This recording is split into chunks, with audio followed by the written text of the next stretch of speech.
Once you understand the impact of each account and what a debit or a credit does in that account, then you need to understand the balance sheet versus the income statement and what they do and how they function in an accounting system. So we've got assets as debit balance accounts, we've got liabilities as a credit balance account, we've got equity as a credit balance, we've got revenue as a credit balance, and expenses. So, a really easy way to look at this or to remember this is assets and expenses are only always on the left, which means those are the sides that they retain a normal positive balance. And then these are the credit balance accounts, liabilities, equity, revenue. So basically everything else. So assets and expenses are on the left, liabilities, equity, and revenue on the right. Now, once you've got that down and you understand that concept, and if you don't know, go look at my last video explaining debits and credits.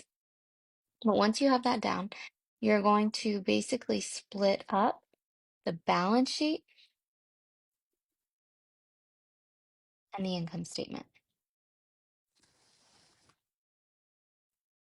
also known as the profit and loss.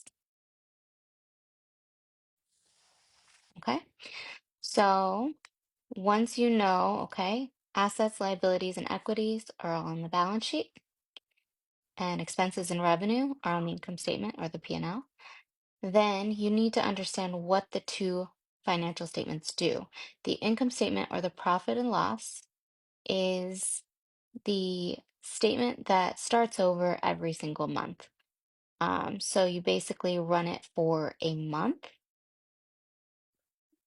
and everything that's posted to the income statement or the profit and loss for that month or for that period is posted there and then it goes away.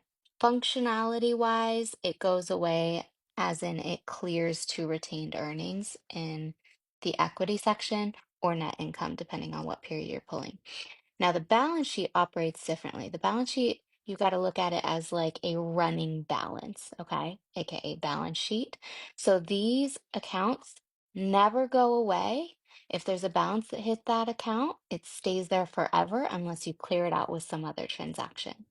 So balance sheet accounts do not close, income statement accounts do. Okay.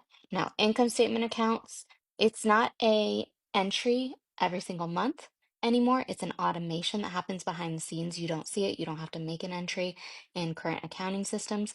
But as long as you understand the functionality of each financial statement, it'll make sense when you're looking at each.